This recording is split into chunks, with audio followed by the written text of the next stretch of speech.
कि VIP party को झंझारपुर में आज तक नॉन पॉलिटिकल आदमी कभी उम्मीदवार नहीं बना। व्यवसाय करने वाला, कारोबारी करने वाला, ठीका पट्टा करने वाला, टेंडर अरेंज करने वाला व्यक्ति कभी झंझारपुर का प्रतिनिधित्व नहीं किया है।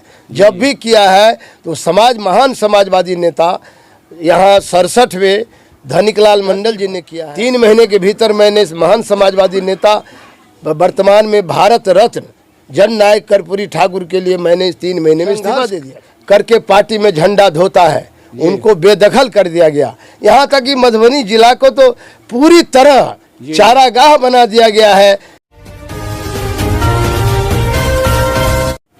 नमस्कार, मैं संतोष कुमार और आप देख रहे हैं नेशनल न्यूज हंट। हमारे बीच में अभी मौजूद हैं के पूर्व केंद्रीय मंत्री और राजद के राष्ट्रीय उपाध्यक्ष देवेंद्र प्रसाद यादव। जैसे कि सभी को मालूम है कि झंझारपुर लोकसभा क्षेत्र से 5 बार सांसद रह चुके हैं। इस बार भी जो है 2024 में रेस में थे, नाम चल रहा था और इनके जो समर्थक, कार्यकर्ता और आम जनता को जो उम्मीद था कि इन्हें इस बार फिर से टिकट दिए जाएंगे और ताज पहना करके लोकसभा को में भेजा जाएगा, लेकिन इन वक्त पर ऐसा कुछ भी नहीं हुआ। और ये जो झंझारपुर का सीट है, सभी को मालूम है कि वीआईपी के कोटे में डाल दिया गया है। जो महागठबंधन का जो घटक दल है उसके कोटे में डाल दिया गया है। ऐसे में इनके जो समर्थक है, कार्यकर्ता है और जो चाहने वाले हैं काफ़ी मायूस है।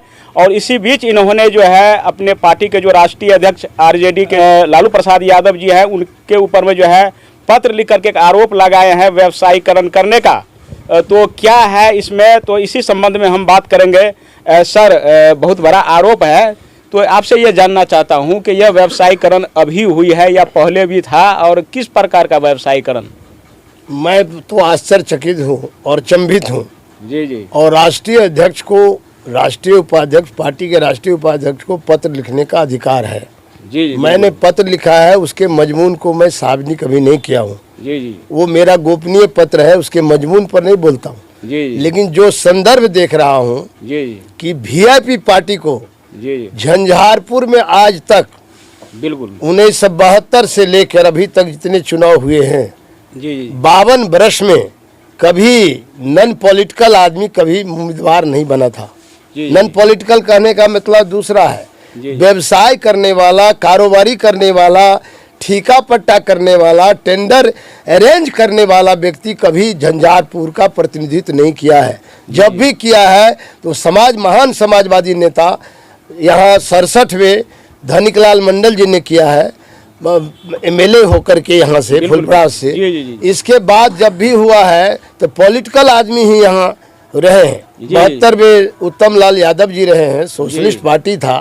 और इसके बाद मैं आया हूँ 77 में जनता पार्टी से, जननायक कर्पूरी ठाकुर जी के लिए इसी धरती पर 3 महीने के भीतर मैंने इस महान समाजवादी नेता, वर्तमान में भारत रत्न जननायक कर्पूरी ठाकुर के लिए मैंने इस 3 महीने में इस्तीफा दे दिया था। इस धरती की अलग पहचान थी, समाजवादी पहचान। यहाँ लोग विचारधारा से ओत-प्रोत रहते थे। आज दुर्भाग्य है, अब इस इलाके को भी पिछले बार मधुबनी को वीआईपी को सौंप दिया गया था। वीआईपी का इस जिले में, मधुबनी में, झंझारपुर में न कार्यालय है, न कार्यकर्ता है, न कार्यक्रम है, न कोई उस पार्टी का नाम जानता है।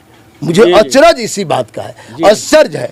जहाँ तक आप कह रहे हैं कारोबारीकरण, व्यवसायीकरण का, तो दुनिया जग जाहिर है कि अभी हो क्या रहा है। मैं उस पर तो मजमून पर डिटेल बोलूँगा नहीं। मैं इतना ही कहना चाहता हूँ कि जो टिकट का बंटवारा है, जो तौर तरीका है, उसमें एक तरफ से जो पार्टी के संघर्ष में और जो पार्टी के निर्माण में जो समर्पित कार्यकर्ता है, जो खास करके यहाँ संघर्ष करके पार्टी में झंडा धोता है, उनको बेदखल कर दिया गया। यहाँ तक कि मधुबनी जिला को तो पूरी तरह चारागाह बना दिया गया है।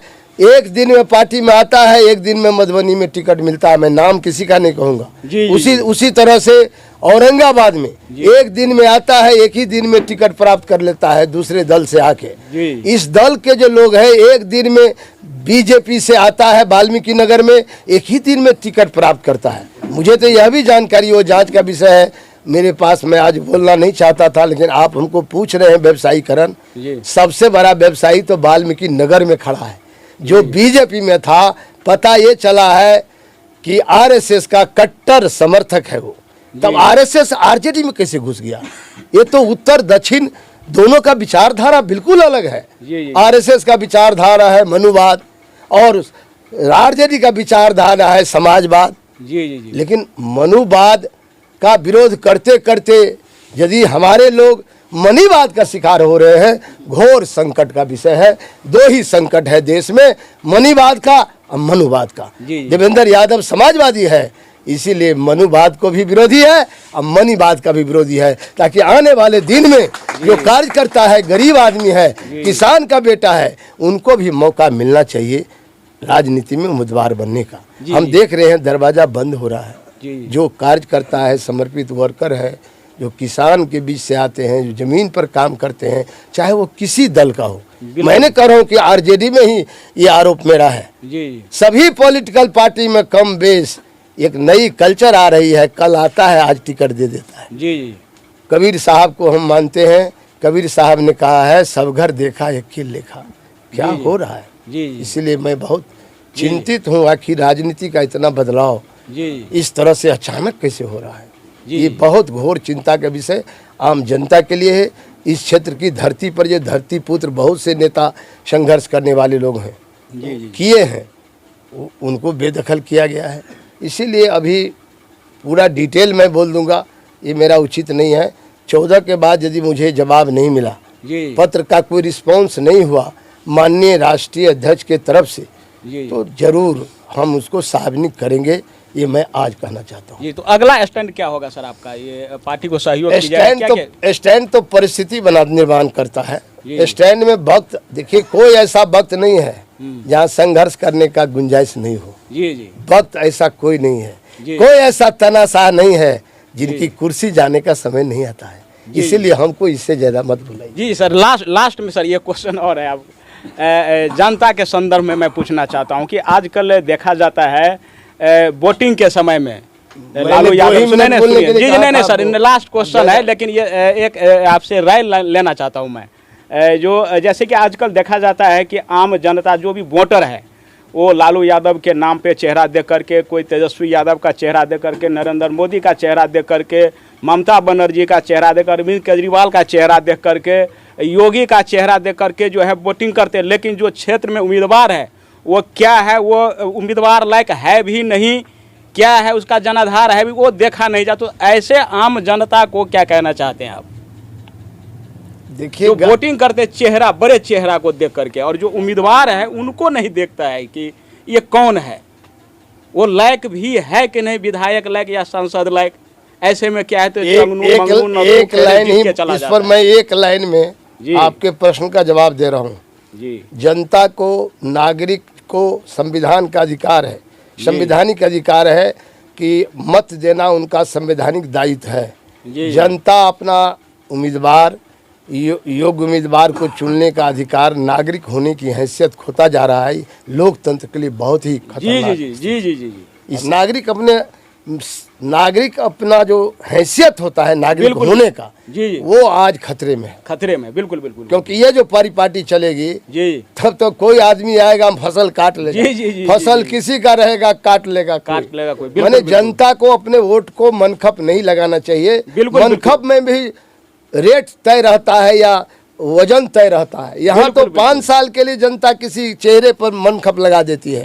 इसीलिए जनता को एक टेलीफोन करने के लिए कोई नुमाइंदा, कोई माने उम्मीदवार या कोई प्रतिनिधि नहीं मिलता है। जब उनको तकलीफ होता है, जब उनको इलाज की जरूरत होती है, जब वो बाढ़ सुखाड़ से सामना करता है, एक आदमी समाचार पूछने वाला, उनको हंसी पूछने वाला नहीं मिलता है।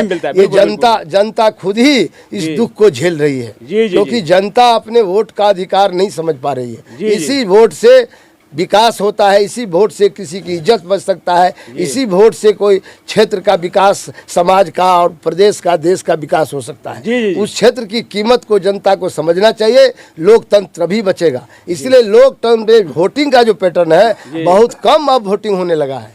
एक तरह से डिक्लाइन हो रहा है लोकतंत्र। लोकतंत्र का दायरा घटता जा रहा है, लोकतंत्र के महत्व को लोग कम हो रहे हैं। तो मैं इसीलिए ये बहुत ही खतरनाक एक ट्रेंड जा रहा है तानाशाही की ओर। जब लोकतंत्र में वोट देने का लोगों का माने इच्छा खत्म हो जाएगी, जब लोग वोट में कम परसेंटेज वोट देने लगेंगे, ये लोकतंत्र के लिए बहुत ही दुर्भाग्यपूर्ण विडंबना है जी, क्योंकि लोकतंत्र इससे कमजोर होता चला जाएगा। बिल्कुल बिल्कुल। और लोकतंत्र कमजोर होगा तो जीवन में लोकतंत्र से बड़ा तो कोई चीज है नहीं। जी जी जी जी। तो हमसे बातचीत कर रहे थे देवेंद्र प्रसाद यादव जी, और 14 तारीख के बाद फिर मैं इनसे बात करूंगा जब जवाब आते हैं या नहीं आते हैं। तो इसी के साथ मैं Santosh Kumar, national news hunt Bihar.